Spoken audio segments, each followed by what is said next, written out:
Hello! Hi అండి. Last వీడియోలో చూసారు కదండీ! ఈ portable car vacuum cleaner unboxing చేశాను. సో, ఈ వీడియోలో ఎలా వర్క్ అవుతుందో చూద్దామండి. సో, నేనైతే ఇప్పుడు మా గరాజ్‌లోకి వెళ్తున్నానండి వాక్యూమ్ క్లీనరు చెక్ చేయడానికి. సో, ఇప్పుడైతే మనం క్విక్‌గా ఇది వర్క్ అవుతుందో లేదో చూద్దామండి.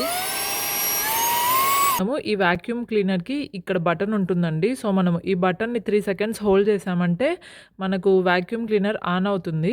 సో, మళ్ళీ మనము సెకండ్ టైమ్ క్లిక్ చేశామంటే సెకండ్ మోడ్‌కి అండ్ అలాగే థర్డ్ టైమ్ క్లిక్ చేశామంటే సో, థర్డ్ మోడ్‌కి పోయి కొద్దిగా ఫాస్ట్‌నెస్ అనేది పెరుగుతుందండి వాక్యూమ్ క్లీనరు. నేనైతే ఇప్పుడు 3 సెకండ్స్ హోల్డ్ చేసి పట్టుకుంటున్నాను. వాక్యూమ్ క్లీనర్ స్విచ్ ఆన్ అవుతుంది. మీరు ఇక్కడ చూస్తున్నారు కదా! వీటన్నిటిని దీంతో వాక్యూమ్ చేసి చూస్తాము ఎలా వర్క్ అవుతుందో.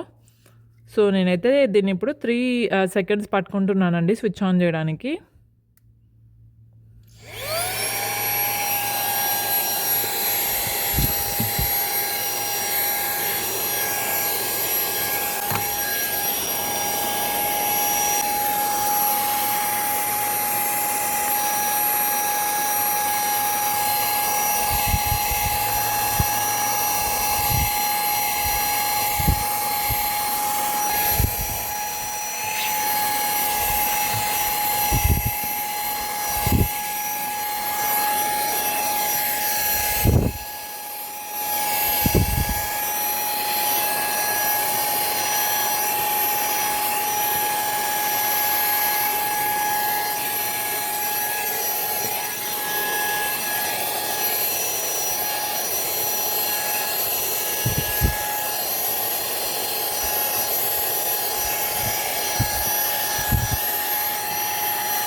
సో, చూసారు కదండీ! మీరిందాక ఇక్కడ చిల్లీ ఫ్లేక్స్ అవన్నీ చూసారు కదా! సో, అవన్నీ ఇప్పుడు వాక్యూమ్ క్లీనర్‌కి వచ్చేసాయి. అండ్ మీరిక్కడ చూస్తే చిన్న చిన్న స్టిక్కర్స్, చిన్న చిన్న టిష్యూ అండ్ అలాగే ఫాల్ లీవ్స్ సో, ఇవన్నీ గూడా దీంట్లోకి వచ్చేసాయండి.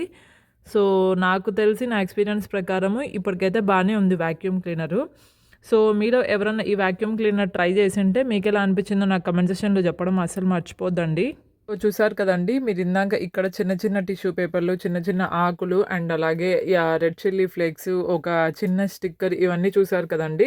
సో, ఇవన్నీ ఇప్పుడు వాక్యూమ్ చేశాక వాక్యూమ్ క్లీనర్‌లోకి అయితే వచ్చేసాయండి. నా ఎక్స్‌పీరియన్స్ ప్రకారం అయితే బావుందండి. సో, మెయిన్‌గా దీనికి వైర్ లేదు కాబట్టి వితౌట్ వైర్ కాబట్టి సో, రీచార్జ్ చేసుకునేసి మనము కార్‌లో గానీ, లేదు అంటే హౌస్‌లో గానీ వాక్యూమ్ అయితే చాలా ఈజీగా చేసుకోవచ్చండి. మీకు ఈ వీడియో నచ్చితే సబ్స్క్రైబ్ చేసుకోవడం మర్చిపోద్దండి. Thank you so much for watching.